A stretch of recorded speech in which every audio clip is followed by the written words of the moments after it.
He was convicted and sent to prison for doing the unthinkable, raping a young child. But tonight, after spending nearly 7 years behind bars, William Arnold's name has been cleared. Investigative reporter Jennifer Krause, who's been covering his story for years, was in court today when it happened and tells us how he was nearly speechless afterwards. I don't even know what to feel right now. I don't really even know what to say. It's been a long time coming for William Arnold, who was convicted in 2013 of sexual assault for raping a 10-year-old boy he'd been mentoring through the Big Brothers Big Sisters program. Therefore, we ask this court to dismiss case number 2011B-1778. But in court Monday morning, the district attorney's office made this stunning announcement. I am no longer have confidence in the conviction of Mr. Arnold and his guilt. The head of the Davidson County District Attorney's conviction review team said he had thoroughly reviewed the case, and the DA's office supported Arnold's efforts to clear his name. The District Attorney's office has decided to enter a dismissal in this case. It will not seek further prosecution of Mr. Arnold. After the hearing, Arnold was asked if he ever doubted this day would come. I knew it would come. It was just a matter of time. Yeah, I knew it would come. And he told reporters that family, friends, and faith kept him going during the 6 years and 9 months he spent in prison. It was all about just turning it over to God and having a crew of people who pulled for me. And I knew I had more people rooting for me than against me. And I knew I had to get back to those people. Arnold had been sentenced to 25 years behind bars, but he insisted he'd been wrongly convicted in what he called a twisted case of mistaken identity.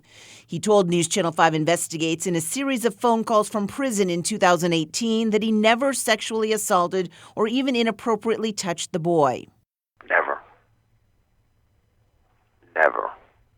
Never have and never will.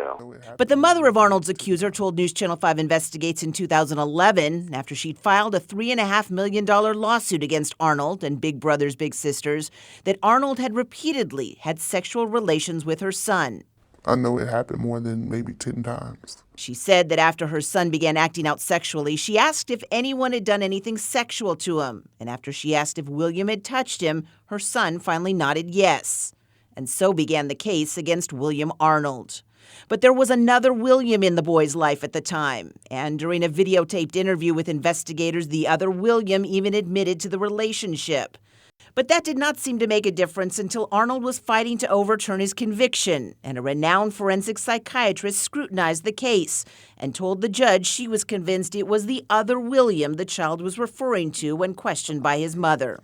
I can say that William Arnold's behavior in no way, shape, or form conforms to the patterns of behavior of a child molester or a pedophile.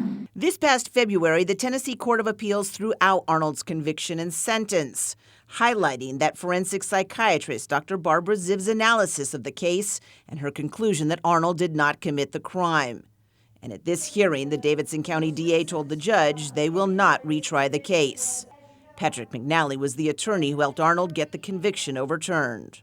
This case is a lesson in the old adage of don't jump to conclusions, don't rush to conclusions. Arnold is now 48 and now is looking at putting this all behind him. You can't put a level of frustration on that. You can't imagine what it's like to have to live with this type of moniker on you, to have to wake up every day in a place where you're not supposed to be, around people that you're not even supposed to know. There's no way to articulate that clearly.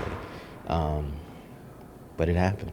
And, you know, I just want to say to all those people who are still fighting, who are still wrongfully convicted, it can work. I'm thankful that it worked for me, and I hope that it can work for others. Jennifer Krause, News Channel 5 Investigates.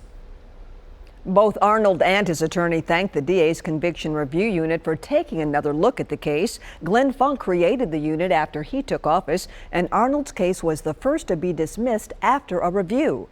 Before his arrest, Arnold worked for the Tennessee Board of Regents and served on a number of community boards.